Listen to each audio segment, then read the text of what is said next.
Welcome to the Digital Manufacturer Podcast, your frontline source for all things digital transformation in manufacturing. I'm your host, Mark Flynn, and I'm here to guide you through the evolving landscape of manufacturing. In each episode, we'll uncover the stories of innovation that are defining the industry, offering insights and strategies that help to drive growth and efficiency. Join us as we speak to thought leaders and visionaries who share their journeys and the lessons they've learned along the way. So let's dive into today's episode and discover what the future holds for the digital manufacturer. On today's episode of the Digital Manufacturer, we are excited to welcome Fred Copestake, founder of Brindis, a sales consultancy focused on modern collaborative selling. Fred is renowned for his innovative approach to sales, having traveled around the world to enhance the capabilities of over 10,000 salespeople in over 36 countries. He is a specialist in training and developing sales teams for engineering and manufacturing businesses. He is also the author of Selling Through Partnering Skills and Hybrid Selling and hosts the Sales Today podcast. With his deep understanding of the challenges and evolution in B2B sales, Fred brings a wealth of knowledge on integrating effective sales strategies within the manufacturing and engineering sectors. Fred, it's great to have you with us today. How are you? Yeah, no, decent, thank you. Lovely to be invited along. I'm looking forward to a decent conversation, putting the world to rights. Good man. Well, look, I appreciate your time. Sales is an area I feel particularly interested in as a startup founder, and even sales methodologies. And you and I both sell into engineering and manufacturing clients. So I'm particularly interested in just understanding, in your perspective, what is the state of the nation when it comes to sales for manufacturers and engineering firms? Because they're quite competitive industries to be in, especially when you have the likes of manufacturing and engineering firms that are in the East that are kind of more low cost. They are. I agree with you there. And let's start rattling cages early doors, Mark. Might as well. They are competitive. But what I see from the sales point of view is that there's sometimes a reluctance to do things that can set themselves apart and kind of blow the competition out of the water. They just don't want to do it. They kind of carry on playing the same game as everybody else, and everyone kind of kicks around doing the same stuff, when there are some pretty easy wins, actually. I did some smart stuff from the sales point of view that'll set them apart, but people don't. What are those quick wins? It's a lot of it is, the aggregation of marginal gains. If you think about a manufacturing process, people will have that focus on sort of the small details, the small things to keep getting better and better and better. There's a lot of things which, if we look right across the process, right across the sales framework, we can just start to nudge those things up so that when they accumulate, we're way above competition. Things like sending video. So adding that as a tool to face-to-face, virtual, telephone, those calls. Writing better proposals, making them digital proposals, a little bit kind of sexier, a little bit better. Getting cool at telling stories rather than kind of massive product presentations. So they're just three things that spring to mind, but we could go right across the process and probably find three or four within each of those areas. Apply all those and your street's head way above anyone else. I get the impression from some of the customers that I work with that a lot of the sales activity that goes on within their organization is dependent on 2 or 3 employees that have been in the industry for a number of years and have really deep relationships and are selling into the same clients time after time. But those employees are close to retirement. They're close to exiting the business. And I'm not seeing the same level of youth come through that sales part of the business. So are you seeing some of the bigger organizations turning to those digital tools and those digital approaches to mitigate the fact that their more experienced salespeople are leaving or retiring, I should say? I think some of the bigger organizations that we might look at and think that they've got wonderful processes and they're brilliant at what they do because they make such cool stuff and sell tons of it, probably aren't that much better. Maybe they're worse and people are buying from them. And that's a difference to selling. If we're thinking about working with a customer, helping them make sense of stuff so that we can collaborate, combine, co-create. So they're not getting away scot-free on this podcast either. So the state of the nation, just to recap then, is effectively that in the Western world, manufacturers and engineering firms can be more competitive, but they're maybe just not doing the easy things to make life a lot easier for their sales folk or make their sales team more competitive and effective. Is that right? Yeah, I think a decent summary. And I just find it a bit weird sometimes in that if there was a new production technique, if there was a new idea, if there was something that was going to make the product they're producing better or the way in which they're manufacturing it better, they'd be all over it like a flash. They'd jump all over it. Yeah, of course we're going to integrate that. Well, there is stuff that's going to help you get the message out there and do a better job for your customers. And it's like, yeah, nah, don't really need that yet. That's okay. Apply the same thinking, is it agile thinking? I mean, correct me if I'm wrong, but to that, and you're better all round. How do you start that education journey whenever you're engaged by one of your clients? How do you get them to start thinking about taking a process-based approach to selling? Yeah, well, so I've got a very sort of specific way in which I go about educating the sales process, if you want to make it sound as grand as that. And it starts with mindset. And it starts with the mindset of think like a partner. Now, sometimes we might actually be a partner. It might be a full-on business alliance. But even if we're just selling stuff to somebody, if our mindset is to treat them like a partner, what we say, what we do, how we approach solving problems, how we co-create, collaborate, it's different. So we start with that mindset, then we kind of weave that all the way through the sort of the phases of the sale, the framework we're going to operate with, because all of those things changes. The way that you message them, who you picked to work with for a start, how you message them, how you research to understand what's important to them, how you manage the conversations with them, the way you build the full solution. And so hopefully what's coming across from this is that it's not rock up, talk about our product. Because if we boil it down to what a lot of people are doing at the moment, product, not problem. And it's the problems that people are wanting solving. So the mindset and then the actions to work around that is what we look at. The bit that resonated with me most there was there's a high degree of research that happens before engagement with the prospect to make sure that they properly understand the challenges and the problems that that potential customer has. Absolutely. The more we know about the customer, the more we can start to build a hypothesis, if you like, make an assumption, if you want to call it that, have an educated guess around what it is that they are trying to achieve, what might be getting in the way of them achieving that. So the kind of the jobs to be done and the struggles that they have, so that we can then talk to them about that. That makes us an interesting person to be involved with. And so now we're working on stuff together and collaborating. Because otherwise, I think a lot of sales are made because people have figured this stuff up on their own and they just come and buy off us. And the salesperson's like, yeah, bang on the chest saying, hey, look, I made all these wonderful sales. No, they came and bought off you. You've not actually done anything to help them. We can get in earlier by understanding them better and kickstarting conversations the customer needs to be having to set ourselves up in pole position to be supplier, vendor, partner, if you like. And how do those organizations that you work with then interact with the rest of their business to do collaborative selling, to engage with product development or production operations or whoever it may be that needs to assist with the sale? I mean, are they doing that on an ad hoc basis, or are they including them at the start of the sales journey as well? The good ones are including them at the beginning. And I'm smiling because I've literally just come back from Germany where I was working with someone and the whole training had cross-functional teams.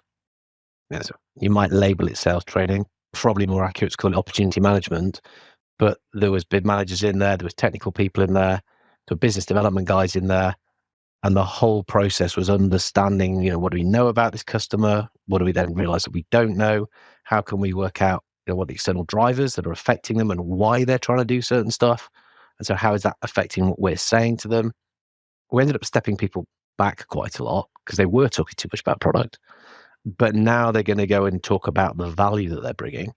And all of those different perspectives brought by those different people, I mean, almost regardless of function, was useful. But of course, the job function and how they were looking at certain things made it a far richer thing that they're now going and working with the customer on, depending where the customer is in their buying process. Okay, so the big mindset shift is doing your research, talking about the problem, presenting yourself as a partner organization, and then collaborating with your wider colleagues within the organization to make sure that when you do get an invitation through the door to pitch your solution to the client's problem, you are well versed in how your product or your product suite solves that problem. Nearly. No, I'd say if you're waiting for an invitation through the door, you're too late. If you're getting excited because you're getting RFPs, as you're getting tenders, and going, oh, they must really like us. They want us to get involved and we've got the chance to sell to them. It's too late. They have gone through the hard part, either on their own or with somebody else who has helped them get their head around, what is that problem they're trying to solve? How are they going to get their head around it? What does that look like? What does that specification then to solve the problem start to come out as? And if you're not involved in that, you're now getting something at this stage. Somebody else has done it all. So that's why we'd encourage people to really think about who are the type of people you can work with, what would be the problems that they've got, build those assumptions, those hypotheses, and enter in there early to start to talk to them about it so you're in pole position. You're working from the outset with them down the line. Otherwise, you are responding to RFPs. And I spoke to some procurement guys on my own podcast, and they're saying stuff that unless you've been involved early, you've got about a 10% chance of winning them. I don't fancy those. It's better go to a casino and sticking some money on red. Well, how do you go about then making sure that you can get into the conversation early? So again, we're back to that understanding. We're back to, what is this company? What are they doing? What are they trying to achieve? And this is where it gets even harder for kind of product-led or certainly some manufacturing engineering companies, because they will be very, very comfortable talking at technical level. They'll talk to other engineers all day, have brilliant conversations, trying to solve the technical problem. To get in early, we need to be stimulating people who are higher up the chain. So the people who actually got the direction of the company and kind of got this longer term view in their wheelhouse, and saying to them, hey, look, we are seeing these things going on. This is what's happening in your world. This is where you should be going. These are some things that you are probably thinking about. Let's start those discussions and let's explore those together. I mean, if you don't know that, that's impossible. When you do know that, it gets easier, but then there's some techniques in how you can deliver that message into the right people, which can feel a challenge in itself, and get the ball rolling early doors. What are those techniques? So we've done our research and we know what our customer's problem is. How do we get registered on their radar? How can we get ourselves? Is there any particular tools or techniques? Like, is it cold calling? It can be. I mean, we're probably talking quite senior people here. So yeah, you can try and cold call them. And a lot of people will say that's the route to go down. I think there's probably better methods. Here's some ideas. Engage the EA, the executive assistant. I mean, the people we're talking to have probably got some kind of person who is controlling their diary. So rather than try and circumvent them, go around them, ignore them, I'd be using them and saying, hey, look, this is what we can bring to the party, because they understand what's going on in the business. This is why I want to get 5 minutes in so-and-so's diary. So I might do that. Yeah, you could try and call, but really you're hoping that the person is sat there doing nothing, waiting to talk to you. These execs don't have much time in diary. So again, that's why a video with a very succinct to the point, hey, this is going on in your world. This is what we've got something to talk about. They might look at. I think that's a curiosity still in this world. In the SaaS and tech world, it's used a lot. So we might send that. I've stuck a shoe in the post to somebody before. I want to get my foot in the door, and just use that as a curious kind of weird little thing that when I did ring up, there was absolutely no problem getting straight through. Because when I spoke to reception, I said something like, yeah, no, I want to speak to so-and-so. And it's the CEO. And they're like, no, what's it about? I said, I want to see how much of an idiot he thinks that I am for sending him a shoe. What do you mean? Shoe? So like, shoe, put your foot. I said, yeah. Whatever. You speak to him. And I think I did think it was quite funny. And I had a chance to say, well, actually, the reason I was sending is to say this, bang, message was in. So you can go from safer to more creative and fun type things. Point is, you've got to know what that message is and what that problem that they might have and they're trying to solve is. That's the secret. What a lot of people will do, and I'll be like a repetitive here because the message will get across. If you're fascinated and obsessive about your product and you're going to talk about that all day because you think other people love it as much as you do, that's unlikely to be as effective because they don't. But they're probably just too polite to call your baby ugly. So it's their problems. Most people's favorite subjects, they're related to themselves, isn't it? And that's what we've got to understand and talk about. I have seen people do those kind of video outreaches on LinkedIn recently, and they are quite unique and quite different, as is doing the guerrilla sales tactic of sending someone a shoe, to use your example, to get their foot in the door. I've also heard of people sending Kit Kats to people to say, give me a break. And look, people might be listening and think, oh, that's childish, that's stupid, that won't work in my world. You're talking to other human beings, people who do find this sort of thing funny. And if you've done a bit of research and you realize that person is so dull and they wouldn't, well, don't do it. But a lot of people, it will be different. It'll be refreshing. And you are trying to stand out, aren't you? Isn't that the whole point of what we're doing here? And then people say, but what's that got to do with my product? Nothing. And what you're going to talk about next has got nothing to do with your product either. And probably next. Them, their problems. I'm a stuck record, aren't I? That's how I get the message across, Mark. I just keep hammering it home until people get it. Yeah, forced into buying. We'll just do it, Fred, to stop you telling us. So we're through the door. We have our meeting with our prospects. What happens next in terms of new world? What should people be thinking about doing in order to be more successful in their sales activity? And they're talking about the problem. Questions. Okay. Questions. Again, put your products away, put your PowerPoint away. Anything you think you need to be telling about yourself, put it away. Stay in customers' world. That thing that you've used to open the door, because that's what's opened the door, that you've shown that you understand them and some of their issues. We can then get in, we can validate that. We can start to talk about, how much is that affecting them, and really discussing them, their business, their world, and the things that they're trying to achieve. The things they're trying to achieve, again, I'm going to come back to it. It's probably not at the technical level yet. It's not a product spec conversation. It's a jobs to be done and things that we need to do to achieve the impacts we're looking for, which will ultimately then take us into that right now we can start talking about the actual thing that we're selling and how that's going to fit into the solution and what you're going to use it for. Most people will dash too quickly into their product and talk about their stuff in various degrees of selfishness. And by that, I mean kind of how many slides there are in a presentation that are covering the map of the world with all the little dots over it, saying all the locations that you've got, and then, the awards that we've won and how many different, product divisions there are, and all this stuff, which is like me, we. And the customer's going, okay, when you've shut up and gone, I can get back to the problem I'm trying to sort out.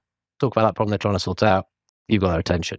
Those questions around that and asking questions to help them think, which is different to try to understand the spec that you need, they're on a different level. So again, that's the objective. That's the kind of the intention of what we're asking about, what we're doing.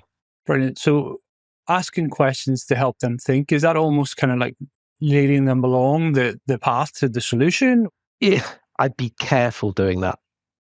People can see it coming because you end up, someone starts to talk about something that you think, well, that's not where I need you to be. You stop listening, you're not interested. You then ask something to pull them back. Well, actually, they need to be where they need to be.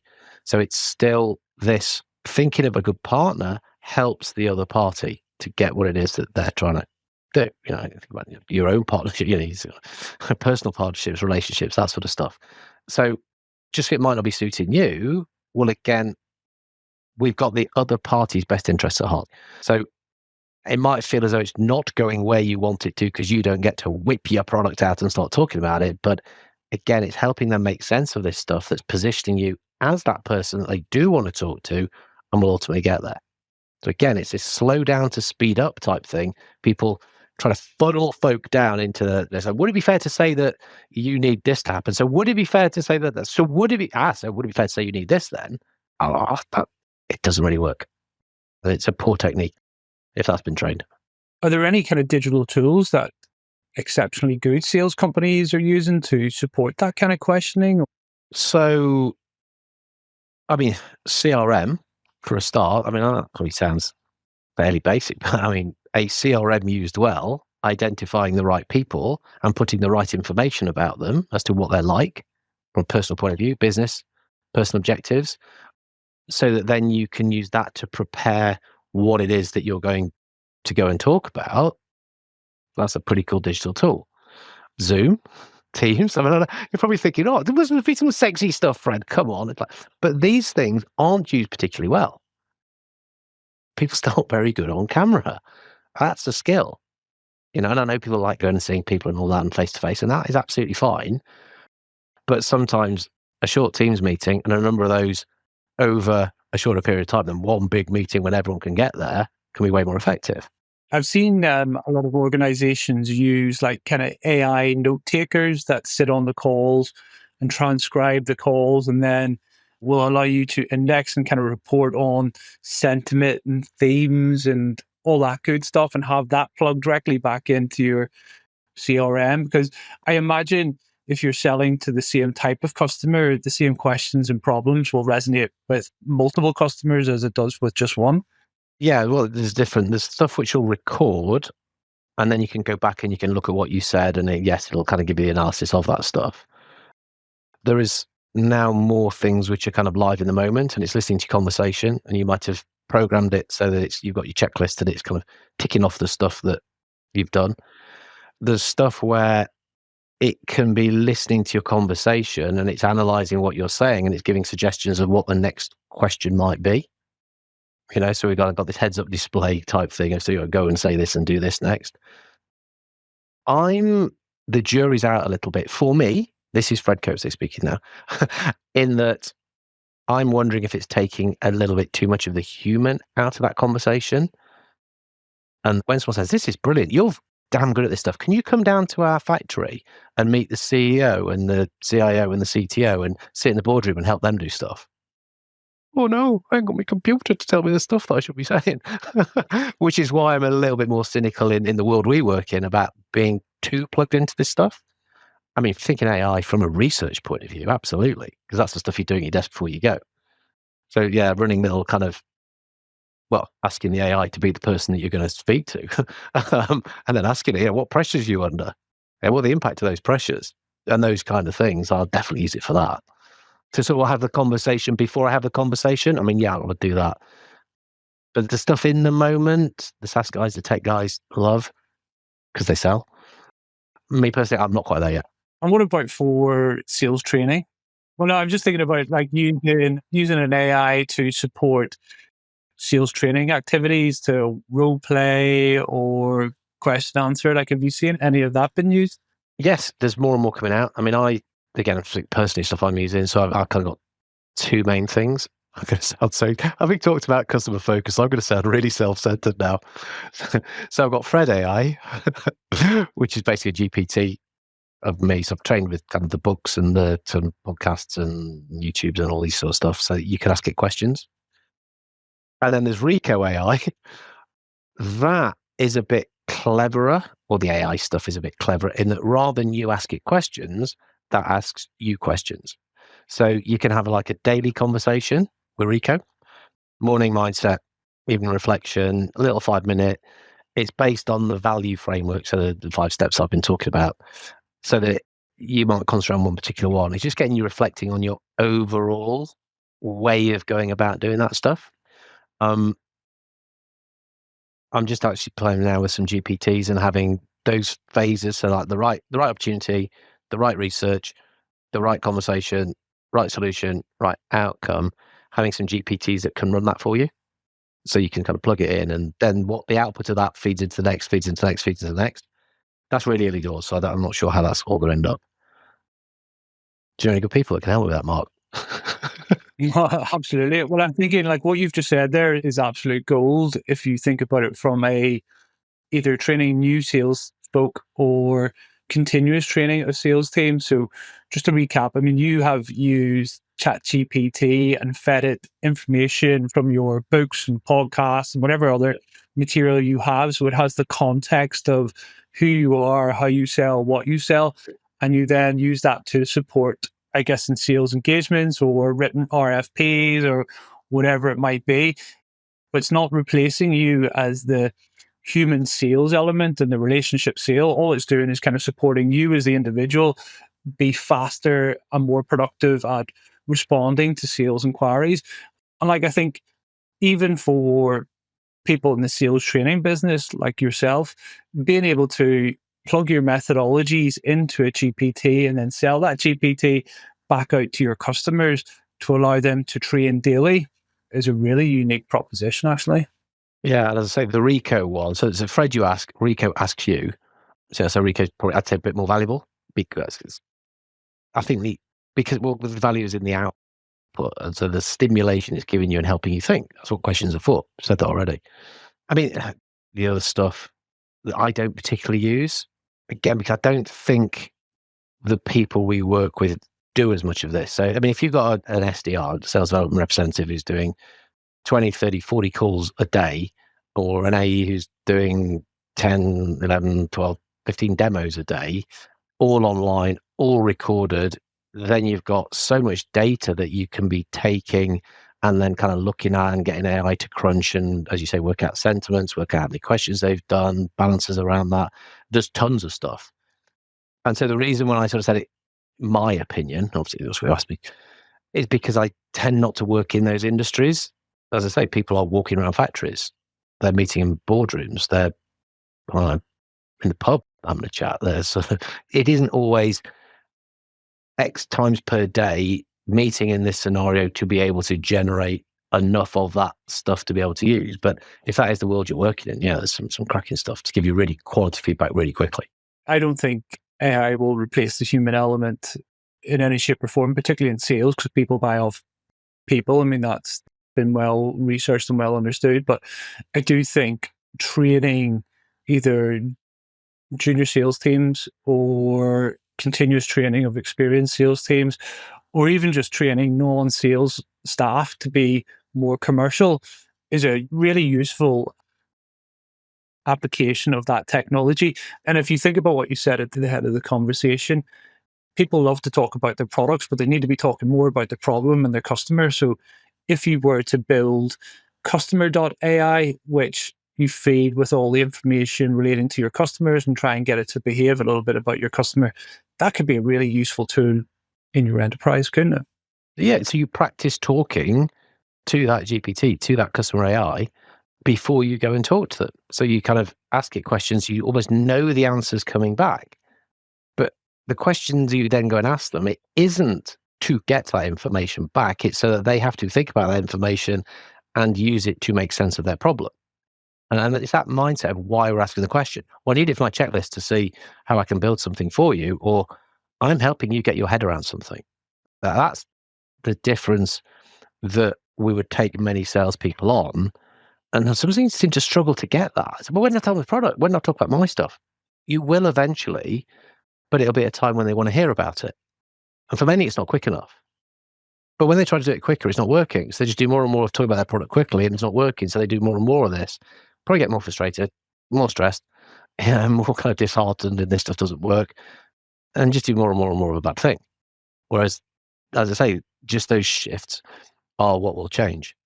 But it feels a bit counterintuitive when you've put your heart, soul, and all that stuff into making the thing that you love. Well, surely everyone wants to talk about this thing. They do eventually, but not now. And is that then the next step in the process? So we've done the research, we've done the creative outreach, we're in the room, we've asked the right types of questions in order to help the prospect understand or gain clarity more around their problem. Is the next step then to jump into solution and say, here's how my product solves that? Yeah. And again, I would say the product is part of it. And I use some weird analogies in training. One of them is like the fried egg. Right, so imagine a fried egg. You got the nice juicy yolk at the beginning. That's your product. Yeah. But look at all the white. Look at all the stuff around the edge. that's also part of the whole offer. So remember, talk about the whole offer, particularly because your product is probably the same as everyone else's. So I do spend quite a lot of time winding sales teams up. And that one I do deliberately. I said, well, tell me why it's different. No, it's not. What you bring to the party, your knowledge, you, the person I'm talking to now, that will help. The warranties, the guarantees, the finance options, the service, all of those bits coming together with an excellent product. Yes, I never said it wasn't excellent. I just said it wasn't different. Well, that's what will set us apart. But then how you present that will also be your differentiator. Yeah, the product sells itself. I mean, that's just so stupid. Well, if it does, then you don't need a salesperson anyway. So why are we having the conversation? But the way you present, if you're going to be presenting in person, are you animating it? Are you bringing something to the party? Yeah, you opening with a bang, finishing with a bang, telling stories, all that good stuff. Because if not, why do we need you? Sending a proposal. Do you send a proposal, don't you? Quote, no, proposal, different thing. It's got reasons to buy it. It's got a recap of the problems, why the solution is so important. But can you make that sexier? And there's some really good digital stuff for that. I'm a big fan of Trumpet. I don't know if you've come across that. Technically, it's a digital sales room. Horrible name. But you basically build a little mini website with these widgets that you just slide across to sort of format it super quick with, well, maybe a video of yourself saying, oh yeah, welcome to this site because we've had this conversation. If you look below, what you're going to see are some of the things we talked about. Then you might put like a word thing of their problems. Then you might have an implementation plan, outcome enablement plan, mutual action plan. I love those. Then you might have some product specs. You might have another little video. You build this resource that you then send somebody. And it's got all the bits in for all the different people that might be seeing it.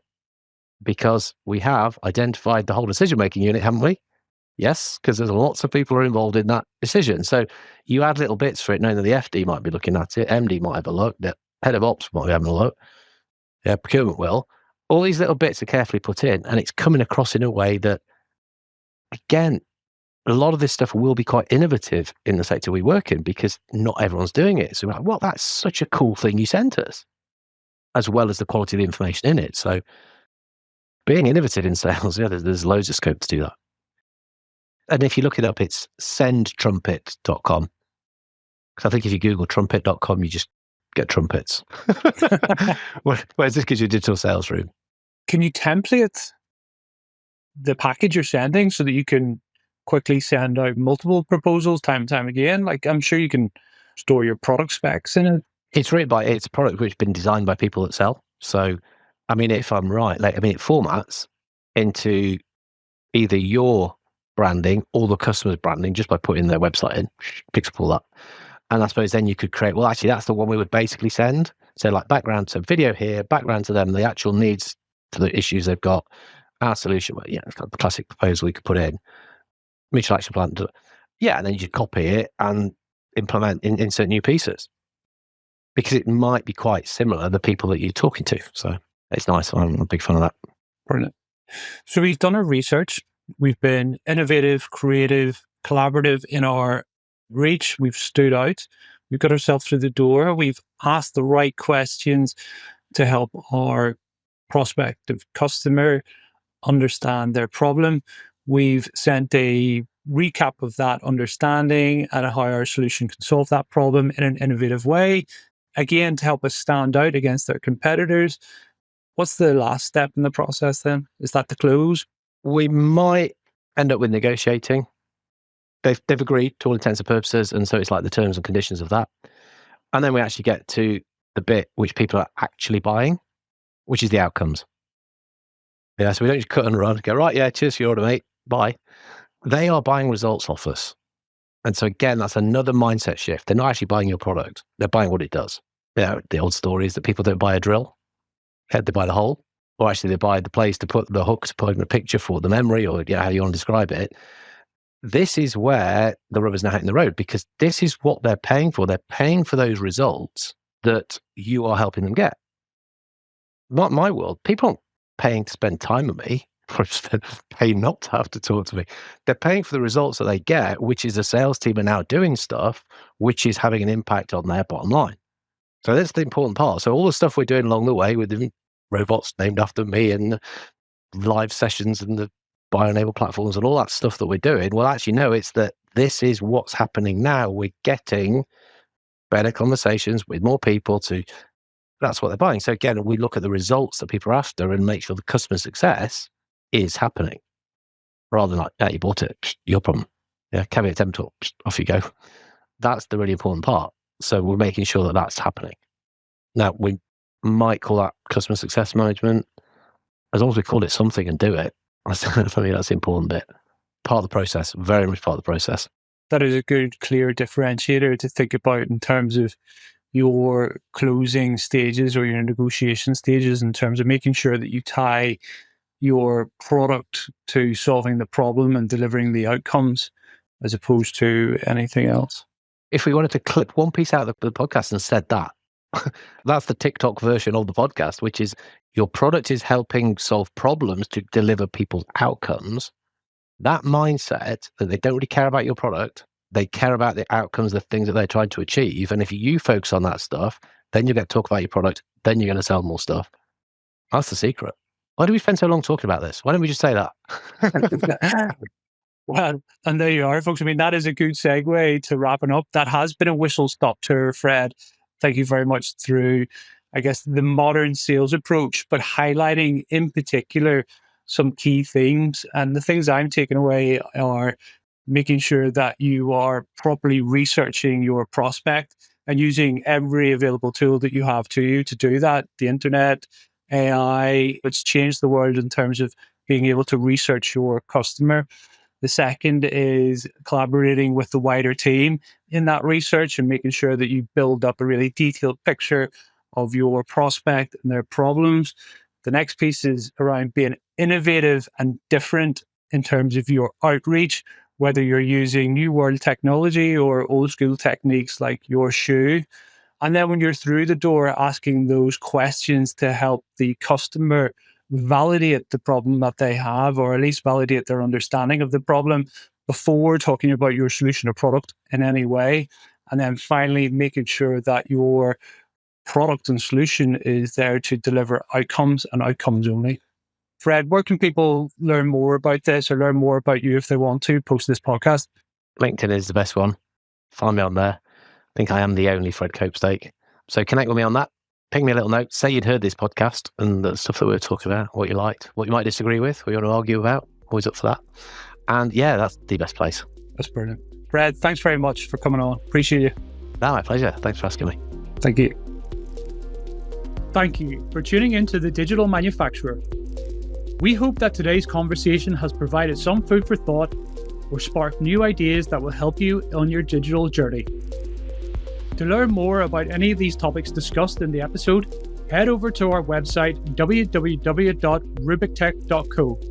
If you enjoyed this episode, please rate and review us on your favourite podcast platform to help others join in the digital manufacturing movement. And don't forget to subscribe and turn on notifications so you never miss a future episode. The Digital Manufacturer is brought to you by Rubik, where we're not just talking about the future, we're making it happen. On behalf of everyone at Rubik, thank you for listening.